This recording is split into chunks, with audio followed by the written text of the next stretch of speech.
It's the Mainframe community, guys. Thank you for tuning into another episode. We'd like to give a special shout out to COBOL, which is a software development company based in Belgium, and they've been an ongoing partner supporting Mainframe Society. But without further ado, we're introducing this episode with Andy McCandless. Andy, let's just get cracking. So could you tell our audience a bit about who you are and what you do? Ooh, that's a good question. I guess people know me maybe from Mainframers Meetup, maybe the Mainframers Newsletter. I've just launched my own company, WarGames, 1983. Based on a film. Based on the film. Yeah. And I've just launched the book club, and I've just started working for Insono. Mm-hmm. So lots and lots, all at the same time. All at the same time. An eclectic mix. Yes, got lots going on. So, Andy, what does community, obviously this is TMC, so what does community mean to you? Well, I like that as a question. It's a good way to start. For me, when I started with Mainframers, it was, in my mind, there was that image of, I'd left the company and there was still a little bit of the ivory tower and people talking about, oh, you can't ask the Mainframers and you can't talk to people. And I thought, no, that's not right. That's not what we are. We're a community. Yeah. We all need to help each other. And I'd seen other like data platforms where everyone sort of shares, and it was trying to bring that kind of spirit and make sure that I was engaging in that and sharing that, and people could come together and everyone felt part of something. Yeah, like a hive mentality. Exactly, you're coalescing for the greater sort of something, whether that's the greater mainframe platform or the sort of there's no wrong answer question, if you know what I mean. Yeah, I wanted to sort of bring that in, that kind of attitude of thought. Yeah, where every idea is taken into due consideration. Yeah.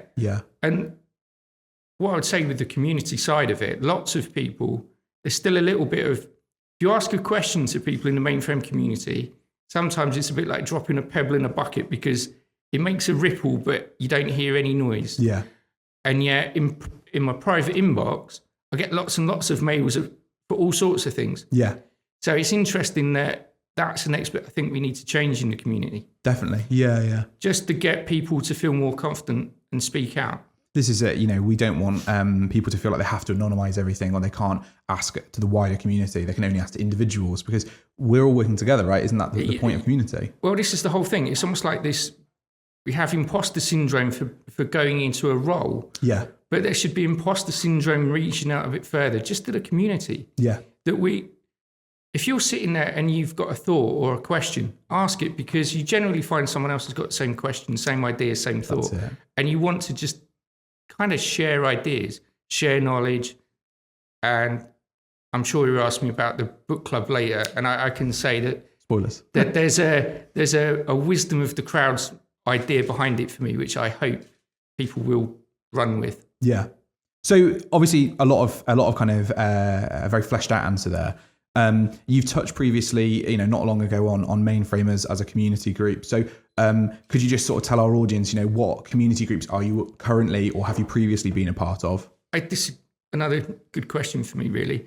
I've been in touch with all of the communities. Mm-hmm. And by that, I mean David Staldasher, I hope his name's right there. But David runs some of the largest LinkedIn mainframe community groups. Mm-hmm. I encouraged him to become an IBM Champion with me. I spoke to one of my friends who was a former colleague who ran one of the largest COBOL groups on Facebook. I took the time to speak to all of the different forums and communities, LinkedIn, Facebook, even New Era Software, Mighty Mainframer. I've spoken to everyone. I speak to Planet Mainframe. So I try to get like a slightly joined up thinking and make sure that everyone's involved, and I speak to people and share the mainframers to different groups, different people. Yeah.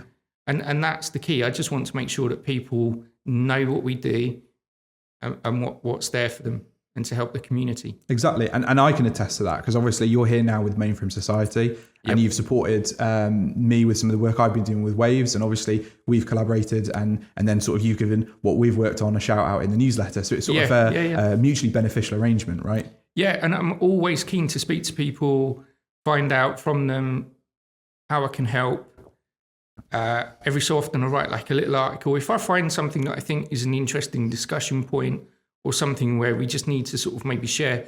So I've wrote an article sharing tips on how to find jobs. Yeah. I've done one about should salaries be transparent. Yeah. Yeah. We had a good discourse about that. I thought it was an interesting little sidebar, but that was an interesting one. Yeah, of course it was. So all of those sort of things. And then generally in doing a Mainframe newsletter for the community, for Mainframers, what I try to do is as we run up to an event, the newsletter theme changes to focus more around the event. Yeah. And maybe just one post the event will also still be around that theme. And then after that, I tend to go back to a more broad, general Mainframe news. Yeah. But it's just a good way, I think, to dip in and find reports, what's happening, trends. It's just a nice way. And then we're always saying, look, there's links in there. Come and speak to us. I've put links in there for Planet Mainframe. Write for them. I've shared that. So it's all about just a free community resource. Mainframers, we're a community, you know. We don't say to anyone, you can't come to us, you can't join. Yeah. We encourage at every meeting people to join us. We've got IBM, we've got Broadcom, we've got BMC. Pop-up Mainframe. We have Rob Gould as well. So we have all sorts of people at the event, every session, organising and planning. So yeah, it's really good. And that's what it should all be about, community. Yeah. So obviously a vast number of community groups and, you know, you've sort of been involved in all of them, you know, sort of hand in every pie, as it were. So could you maybe tell me and kind of the greater audience, what are maybe the similarities or differences between them? You know, so Mainframers, Mainframe Society, Planet Mainframe, like, what do you see that they have in common? Maybe, you know, that's worth looking into? Yeah, with a lot of the groups out there, like on Facebook, some of them are more controlled than others. Moderated. The moderation is different. And what I did is I looked, what I called a velocity. Some groups have a lot more going on than others. So it's interesting. Each group has a slightly different feel. Yeah. And a slightly different kind of target segment that it's talking to. But it's worth just dipping into all of these groups because it gives you a sense of the community, what's going on, what people are talking about. Even if you, as we've talked about, you don't feel confident enough to raise your voice and you raise your awareness and understanding of what's happening in the community. It's a great way to just understand what's happening. And that's quite, you know, a valid point, because even, you know, talking about the kind of similarities, you know, you can look at the IBM user groups and you could say you've got the Enterprise Knights, and then you've got, you know, your New to Z and your IBM Champions, and they're three sort of separate circles that do form a Venn diagram where there is some overlap, and you'll have people who are in all three, you know, myself, and then you might have people who are in kind of two, or maybe a different two, or, you know, maybe they're only in one of them, but they're kind of, they all have certain things in common and certain similarities. Yeah, it's interesting you said that, because IBM Champions, we generally tend to be quite open, quite helpful. Sometimes with the moderators of the Facebook forums and the LinkedIn forums, it's slightly different because there's a lot more going on. Yeah. It's sometimes harder. Sometimes you want to publish something and get it in because you've got a deadline and you're saying, right, I want to tell everyone in advance about our event that's upcoming.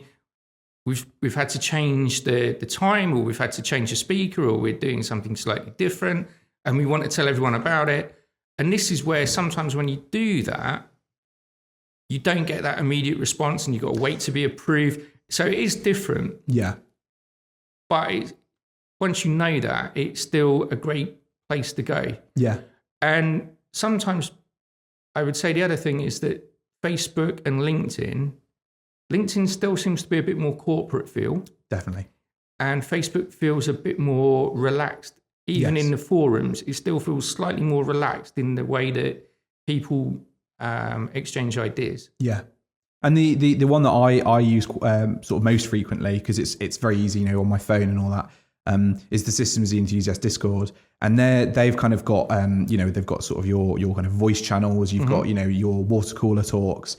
which they'll promote and they'll live stream. But then you've got sort of different areas, so questions that might come under technical knowledge, so Z systems or Linux or something else, RACF maybe. And then you might have a certain thing for sort of promotion of maybe that's events, or maybe that's something that you as a, you're working on as a product, open source software, or just promoting yourself, like, the Planet Mainframe Influencer kind of nominations. So you can put yourself out there. So I love that they separated that, and it's easy to kind of moderate each thing as its own kind of subdomain, its own individual kind of subforum.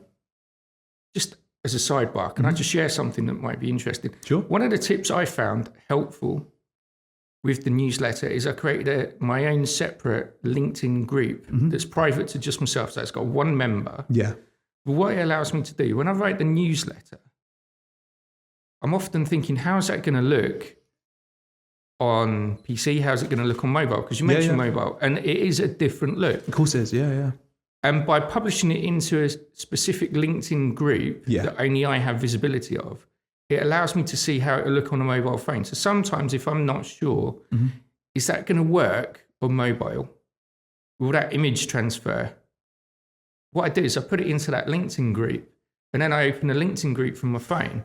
And it just shows me, because then I can turn my phone both ways and I can look at the format and say, that works, that doesn't work. So it's just a tip. If ever you're submitting a post or something and you think, how's that going to look? Create a little private group, post it in there, access it first, and then you can make any changes over and over again until you're happy. And I never thought of that. It's something that after doing 80 odd newsletters, I realized halfway through, actually, there is a challenge that even if you try and write the newsletter, you can't always guarantee that everyone's looking at it on a PC or everyone's looking at it on a mobile phone. How can I get around it? I know what I do. I'll do that. And then that works. So that's what I did. That's really smart, yeah. But this is, you have spent so much time volunteering with Mainframers, I say, with the community group, but also doing the newsletter. You've learned a lot of sort of tricks of the trade. Yeah. So, could we ask, what got you into volunteering with the Mainframers and writing the newsletter, and what's kept you around? Yeah, well, I guess what's kept me around is the easiest question, right? And that's simply, you get an awful lot of people that message you in your inbox, and I don't know if I shared any to you, but I often get some from students, for example. You did share. Yeah. But I get lots from people. So people have said, "Hey, do you know what? I attended GSE because you posted to tell me I could attend for free. So I went to my first GSE because of you." Yeah. And I get all sorts of thank you for sharing this, and it's those little things that's just really nice, because you think that's what I set out to do, was build a community and help people. And I've been around for a while. So when I first started, there was the ivory tower that you kind of felt, I've got to go and read the manual. I can't ask certain people. They'll just be, but that's all changed. And I'd worked across different platforms, talking to data teams, for example, Tableau, when they first kicked off. And it was a different mindset, a different way that community worked. Yeah. And I thought, that's what I want to make sure that the Mainframers is, that I bring that, and we have that as our core. And I could see that was something that they were pushing. And I thought, that's what I want to help take to everybody around the world and say, look, here's a free community event where everyone's coming together and we're going to help you. Yeah. We're going to make your life better. You can come, and we've done all sorts of things on there, such as imposter syndrome, IBM Champions, security. We've done everything. COBOL crisis. We've done everything. So it's really interesting to kind of bring the community. And obviously the challenge is when you deal with the community in general, is to make sure that you have a variety of events so that you've got something for everyone in the community. Yeah. So sometimes you'll see that our events change. Yeah. We'll do an event that maybe is better suited to someone who's been 5 years in the mainframe. Or sometimes what we'll do is we'll try and get speakers that are new to Z, 1 to 2 years to Z, or 3 to 4, and then someone that's got a real in-depth knowledge. So you can always go back and watch some of the events, and they're all on YouTube, but they're great to go back and watch. Even if you've been at the event and you've learnt more skills and you've stayed in that and you found it useful, you can go back, rewatch some of the events, maybe pick up something from the third speaker or from one of the speakers It gives you an extra dimension. Yeah. It's really good like that. And also I find sometimes watching the replay is helpful, because if you see something, you can always rewind it and see the context in what is being shared. And it helps sometimes if you don't pick up on it the first time, you can go through and see it again and go, that's the context from it. Yeah. Now I get it. That's why it's being. So it's all, I find it fascinating to help people. No, yeah. And everyone likes to help everyone, right? That's well, they should. Yeah. That's the thing, right? We all like helping everyone. Yeah. And you just mentioned obviously a range of different topics there, imposter syndrome, security, etc., COBOL. So is there maybe any technology, maybe a technical skill or sort of soft skill? Is there something that, you feel like has been kind of maybe shown less of? Maybe there needs to be more attention to that. Obviously there's a lot that we do to promote certain kind of products, certain sort of, knowledge, but maybe is there an area that you feel could be better represented? Maybe not just by mainframers, but to the wider mainframe community? Yeah. I'm going to throw one out there because it's just something I think doesn't get mentioned as much. We've obviously got a great open mainframe. Mm-hmm. There's AI coming along. Mm-hmm. I don't really see an AI community for mainframe, and I think that would be nice. And the other one I think would be nice is mainframe network, because it's very easy to go down a road of DevOps and like, let's tell you all about what we've developed. Yeah. But it'd actually be nice to sort of touch on maybe the hardware side or the network side, some of the other areas around the community, how we can bring in all of the community. I think that's a really good point. We look at with hardware. You've got PJ Catalano, and he does these kind of videos, these short form videos to kind of engage people. And we have had sessions that for say GuideShare or for any number of other sessions, maybe Mighty Mainframe, which focus on network. But usually that comes kind of as an extension of security, like network security. There maybe isn't as much of a focus on the network specifically. You maybe not enough focus on say VTAM. And I think you're right. I think it's nice to have more kind of groups that focus on that, little sub communities. And AI, GS UK has an AI track, but maybe we have an AI sort of substream. So. Yeah, one of the things that I got a lot of feedback from is, obviously I was saying that I wrote a few articles. Mm-hmm. One was around the 60-year anniversary for the mainframe, the diamond anniversary. Yes. And a lot of people have said to me they were interested about the use of the diamond technology and how it could be used in so many different ways. Mm-hmm. So I'm not sure how that plays out, but in the back of my mind, and Andy's brain is like always whirring, there's cogs whirring. I'm thinking, how could I do something around that? Maybe a technology podcast, just in general. Yeah. But with a sort of slight hint of mainframe. Because I love tomorrow as well. So I'm like, well, is there a way I could do something slightly mainframe, slightly tomorrow's world? That's maybe something that I'd get a lot of joy in. Yeah. And I'm not going to name drop here, but first person I had on my book club was a technology editor. He wasn't a mainframer as such. And we had so much fun doing the book club. This is true. He finished and he went, you know what, Andy, I really enjoyed that. We should do a tech podcast. So in the back of my mind now, I'm thinking, should Andy do a tech podcast? Why not? So, you never see me, and I'm always in the background, and I send out some words, and the Mainframers guys are always saying to me, hey, do you want a host? And I'm like, I'm not really desperate to be in the limelight. Pick someone. But you don't need to be me. Well, see, I mean, I can relate. I was the guest at other podcasts, and now I'm kind of the de facto host of this, and clearly not doing a bad job, otherwise they wouldn't invite me back. Well, you're doing a great job. But it's, I think it's interesting, with these podcasts, each one kind of has its niche. And I think that's the important point, for example, Tech Sharm, it doesn't just focus on mainframe. There's a lot of focus on kind of Google and, other kind of AI and kind of IT technologies that aren't just mainframe. And I think that's absolutely fine, it's find your niche. We've kind of got this thing with the chips, right? We've developed these AI chips. We're going to go further, right? Because IBM spent a lot of money. They bought the ability to develop chips, the chip technology. Mm-hmm. So you would think AI is a big space, but mainframe AI, let's do it. Let's cover it. Let's get it out there. Yeah, totally agree. Now, Andy, obviously we've got to kind of rewind a little bit at the start. You did drop some spoilers. We were going to talk about Sorry. No, it's fine. It's fine. Anyone can ruin it. Well, that's don't worry. I've had my fair share of blunders on in the past, so I can't comment at all on ruining things. But you haven't ruined it. You've actually sowed the seeds of foreshadowing. Oh, right. Yeah, so it's in, we'll invert that. So you foreshadowed, not spoiled, the fact that you have started a Mainframe Book Club. Yes.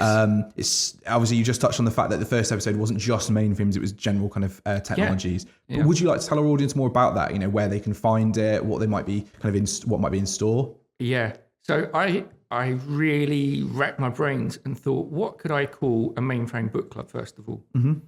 So the name is the Mainframe Book Club. Yeah. Which is, I thought, genius. I mean, if it does what it says on the tin. Yeah, it's like Ron Seal. It does exactly what it says on the tin. And the aim behind it was simple, right? Yeah. Is as a mainframer, how do I, and this comes from writing the newsletter and the questions I got. And when I wrote to help people about finding a job, the actual challenge was, well, Andy, I'm okay finding a job. Thank you. But how do I move from my first job to my second job? Yeah, progression. Yeah. And it's something that's always been with me. How could I help? Mm-hmm. And this is what the book club will do, I hope. I'm going to speak to lots of people in lots of different roles all around the world. Mm. So the first one deliberately was a tech journalist, but he's really good at giving tips on how to do your writing, how to write in an active voice, how to have impact. So it seemed a good point to sort of launch. You've got IBM Tech Exchange, you had GSE UK Virtual, and a lot of people are going to present there. But off the back of that, you really want people to still come and see your presentations. Of course, yeah. So you want to write a nice white paper. Well, let's start with how can you put a good white paper out there that when people read the first few lines, it hooks them, and they go through and they read it, and then they come to your presentation. So it was kind of a value add proposition. So it's been interesting. And Jasper, who I had on, is a great interview. Yeah. He was really fun to have on. And he was talking about P-Doom. Then I found out that the whole, everything ending, the world ending is eschatology. And I said to him, who's coming up with these names? P-Doom, eschatology. So it was but it was really interesting. And what I aim to do is bring on people from around the world in different roles. And within there, that will mean that in different countries, say South America, wherever it goes, that people might be using different forums. There may be different resources. And what I hope to do is give you the answer to the question that I felt hasn't been answered, which is, what are the soft skills I need to move from a general first role to a more specialized second line role? Yeah. What might help me? What resources are there to help me in that role? What book should I read? Because if you ask a mainframer, what book should I read? Nearly everyone's going to say, oh, you want Murex. And then it's but that doesn't help me if I want to go into certain roles. There's certain books for that. That's it. So I want to get lots of different people on, use that wisdom of the crowds where when you speak to more and more people, you get more and more ideas. And also I want to share the forums. And that came from one of the IBM ambassadors who's a student. And in doing some preparation for the book club, obviously I reached out to get some ideas and feedback. And I said, if I have you on, I'd like to ask you about the books you've read for the mainframe. And I thought, IBM ambassador, this guy's going to be telling me books I've never heard of. And the first thing he said is, well, Andy, I've never read a book. And I thought, that's right. I've got a grey beard, right? And that's because I've been around a while. I'm still used to reading a book. But he said he consumes everything from the web. Mm. And it's obvious, of course you do now. Yeah, ebooks.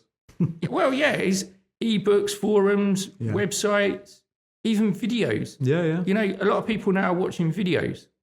The whole thing, we've moved on. Yeah. Andy's big push has always been that maybe our user guides and manuals, this is just a general thing to throw it out there for everyone to be a pain in the neck for everybody in the mainframe community at one go. And what I'd suggest there is it'd be really good if we changed our manuals and had them as a dummies guide. I agree. Yeah. So that as you're installing, if you're not familiar with why you're installing something or why we've got a little comment that says, do this or do this, we tell people like, watch out, be wary of this. This could catch you out. This is why you're being asked this question. Yeah. Which we don't. We just say, right, you've got to pick an option.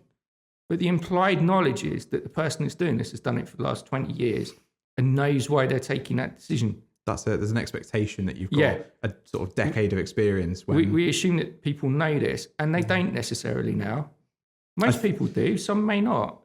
And I think we should look at our manuals, just to throw it out there, and do them like a dummies guide. I think it would be interesting. Yeah, I think there's a lot of a lot of knowledge in the people, and there's an awful lot of high level knowledge in the books. But I think what we need is for people to kind of be willing to or to have the time to kind of invest that knowledge into kind of a lower level book. It's all well and good knowing all the high level RACF functions, but if you can't understand half the acronyms and abbreviations and initialisms, it's a bit redundant. What you need is the low level stuff, like you say, the dummies guides, especially with this kind of people retiring and people being in a position where they need to start learning, taking over responsibility. It's not going to be very helpful if they only know how to do the really complex stuff. They can't do basic administration, for databases or RACF. I'm sure somewhere out there is a list of all the mainframe abbreviations. And I read today. It'd be pages upon pages long. Yeah, pages and pages of it. And something I read was one of the ideas out there, I think it was Herb, possibly it wasn't Herb, but I think it was Herb suggested this, that we have like mainframe crosswords just based on the... Yeah, I thought that would be really good. Acronyms. Yeah. It's definitely an issue. I've posted about it on LinkedIn, but you have kind of initialisms within acronyms or acronyms within initialisms, and it's all it's a bit of a mess, isn't it? RACF is 4 letters, but then you've got RRSF, but one of those letters stands for RACF, so it's technically 4 letters that can be expanded into 7 words. I mean, it's a bit... I don't want to turn this into the IT crowd, but obviously if you do mainframe projects and mainframe project delivery, you get different guys come in, and you always hear one term that you've never heard before. It starts off like vanilla sky thinking, helicopter views. Yeah. And we had someone who was so kind of business focused that we invented our own kind of like opt mainframe and a few select. We had our own bingo card, and we deliberately, we would throw terms out there just to say, right, who's driving the bus on that? Because we had the helicopter. So then we would look for colours to drop in. So we tried to see how many we could slip in. Yeah, let's slip around and take it offline. Is this a genuine business term that you don't know? Yeah. So that at the end of the meeting, it goes scurrying away to look it up to see if it's a new one. That's it. And we used to drop all these in, like, who's driving the bus on that? Yeah. And you could see the first time we said it, there's like confusion. And the way we made it work is that we had different people at the meeting all saying the same thing, like it was just an accepted standard. Casual. Yeah. So we'd just go, oh yeah, are you driving the bus on that? And it was, yeah. So obviously these are all kind of newfangled expressions that you're kind of making up. But you've been, like you say, you've touched on the sort of, and your words not mine, about the grey beard. So you've been in this space for quite a while. And actually, you're not new to this space. Like, you've been an IBM champion for 3 years running now. Yep. So could you tell our community, like, what that's, I'll tell our viewers what that's been like for you? Yeah, I think, and people won't realise this, but I was actually reluctant to take on being an IBM champion. I thought, I'm good as I am, I'm ploughing my own furrow. I'll be good. And in the end, I thought, do you know what? I'll try it for a year, see what it's like. I didn't really have any expectations. So this is something that I can say. I went in not really knowing what to expect, which sounds a bit strange from me. But I went in and it was great, because what I found is that loads of people then felt comfortable coming to talk to me. Yeah. So I reached a whole new community of people outside of the IBM's champion community. Lots of people come and speak to me. Great. That's what I love. But on top of that, lots of IBM champions came and spoke to me. Yeah. And then it's almost like a little social networking club. Once you get in, you can network with everyone. So I'm going to give a shout out to Reg Harbeck as an example. So Reg connected me with Gene Glass. Mm-hmm. So there's always that opportunity that there's an IBM champions questions forum, which is good, because every so often you ask a question in the community and no one wants to say, oh, I'll answer that. But generally the people that are IBM champions, we're quite chatty, and we're prepared to, even if we're wrong, we'll take a risk and we'll share our ideas. We want to help. That's the point, isn't it? We've done all the advocacy that got us to this point. Yeah. We're doing it because we love it and we want to help. Yeah, so we will give you our thoughts and share advice. And it's great that you've got like a community that will help you. Yes. Within, as an IBM champion, what you've got is you've got the ability to see the IBM products and you can get an overview. It's also helpful if you sort of, many of the ISVs, we're IBM champions as an example, but it's helpful to have an understanding of some of these other products, even if you're from Broadcom or BMC or wherever you're from. Yeah. It's helpful to know what these other products are and what they do, and just, you can connect with fellow champions. Exactly. So I was able to connect into BMC with a question around BMC AMI Cloud, which was very helpful for my last company. So all of these things are there, and it's really interesting, the benefits that you get from it. And it's hard to quantify that. It's not just that you get, you can go to Tech Exchange for free. It's not That's just, helpful too. And it's not just that you get invited to do lots of crazy things. Like I got to be a judge and a mentor on Call for Code. It's, you get to do so many things. You get opportunities, doors open that you would never have an opportunity to do. And if anyone isn't sure, then I can say it's definitely the right thing to do. And I've helped 3 or 4 people towards becoming an IBM champion. I'm talking to someone at the moment. I'm going to have a chat with them to see how I can help them. But yes, the benefits from it, it's hard to quantify. And I would imagine if you have 50 people sitting in this seat as IBM champion and asking the same question, everyone's going to give you a different answer because there's lots to gain from it. Yeah. But there's still that same sense of community in all of those people. It's to do with helping each other in the community. But obviously, everybody gets something different out of the community and as part of a community. And it's not just us, we're not just getting something out of it, but we're also giving back because, you touched on the fact that you've helped other people become champions. I've done the same. I've helped Alzares, I've helped Elitsa Popova, to become IBM champions, and I'd gladly do it again. There's a lot of students who I've interfaced with and they want to become IBM champions now. I've helped one of them get an internship with IBM, helping another one develop an app, and I want to see them grow and thrive, and that's what it is. It's that kind of community, that advocacy. Oh yeah, definitely. It's that coming together. And I actually feel that the Mainframe now, we've built something really special. Definitely. That if you do go to any of these events, like Mainframers Meetup, GSE Virtual, if you come to any of these events now, we're just, it's almost like you're overwhelmed with the amount of help that people, you can't help someone because they're already being helped by someone else. Oh no. you go to offer help and they go, oh, it's all right, someone's already helping me. And you're like, oh, okay. What about, oh no, someone's helping me there as well. Okay. Get in the queue. It's like, all right, well, the offer's there if you need. That's it. But yeah, it's great. I'm just glad there's that much help rather than the opposite situation. And I think that kind of leads nicely into our kind of last question, actually. In a few short words, what would you like to see more of in the community going forwards? I assume it's not to dial down the help so I can do more. It's obviously that's a great point to keep. But what would you like to see more of? Oh, that's a great question in a way, because I'm not sure. There's so many ways you could take that and answer it. But I just think building on the community. But somehow what I'd like is our demos, our events, I'd like them to become more interactive. I agree. Kinesthetic learning. Yeah. Yeah. Even to a certain extent, I just feel that, and I know you mentioned some events you've been to, so I'm not going to name them, but I've been to some events that were poorly attended. And I think one of the things with that is that you need the engagement. And whether it's asking questions and polling during, lots of companies do webinars, where, and they talk at you. And I just think it would be nice, if you're doing a webinar, then cast a poll. Yeah, some feedback on the go. Mentimeter. Ask questions. Yeah, do a word cloud. Do something to engage. Exactly. So that people are kind of feel a bit more engaged. So we're doing a great job. Yeah. I just think it'd be nice to make it more interactive. Totally agree. Because we can do that now. Everyone's got mobile phones. We can all get involved, and that's maybe the next thing. The technological barriers like removed. We can do Kahoots and we can do all sorts. Yeah.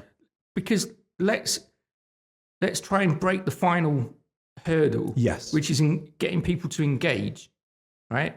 When we do some of our events and we ask or do a poll, get some great events when people and we get some great chat. Yeah. This is Andy's pain point with Mainframers.